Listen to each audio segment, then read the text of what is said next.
All right, guys, today we're gonna do a gloomy story time. It was a dark period in my life. It was just not okay. But I used to live in a possessed house.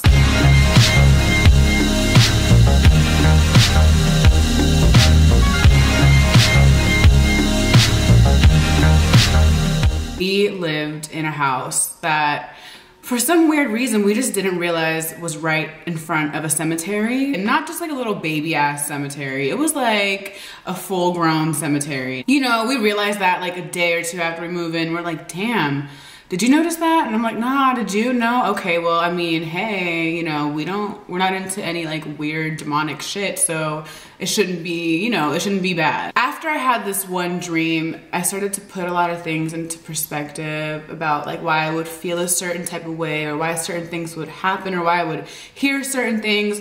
It all started to make sense to me as to why, you know, a lot of this stuff was going on. It was a 2-story house, and there was a basement, obviously, and an upstairs. And there was a door at the downstairs, and there was a door at the front. So in my dream, mind you, I had fell asleep at like 7 o'clock at night. I'm home alone, like literally nobody is there, and I live in front of the cemetery. Okay, so I'm sleeping, and in my dream, I get woken up by somebody banging on the door downstairs.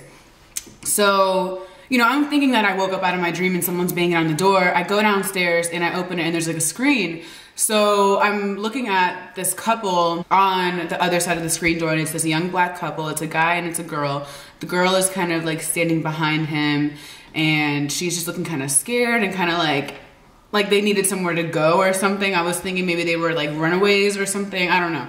So he, you know, he looks fine. Like, he looks like, you know, an average guy. So he's just like, whatever they're saying to you, it's not the truth. It's not what they're making it seem. It's not what you think it's gonna be. I had so much left to do on this earth. I just had so much left to do, and I didn't have any time. I need to finish what I came here to do. Blah, blah, blah. Just talking about how he had to finish whatever it is that he needed to finish. So I'm just standing here like, are you guys from like the Scientology church up the street, or are you guys dead? But I was really like, wait a minute, like, am I the fucking Long Island medium bitch? Like, I was really like, wait, this is not real. So I just closed the door. I'm like, I'm not dealing with that. I'm not dealing with that. I don't have time to be the person, the messenger of the spirits who are troubled and the people they're trying to reach. Like, what? I don't have time for that. Hopefully this was just like some hot Cheetos that I ate before bed that were trying to speak to me, talking about some don't do that ever again, or I'm gonna haunt your dreams. But I don't think it was like that. I think it was actual like a spirit trying to communicate to me through my dream, because it all makes sense. Cemetery right there. I've been feeling bad energy in this house for months. You know, it always, no matter if anyone was there or not, it always just felt like somebody was there, like this really dark cloud or this dark energy. And like I would hear screaming, like really muffled screaming sometimes. I would hear laughing, like everything would always be muffled, but I would think like it's the neighbor or something, but I would look outside and none of their cars would be there.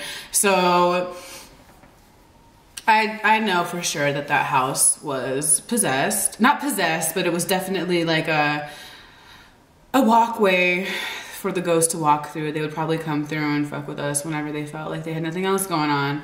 But there were also a lot of like, you know, stray cats that would come around too.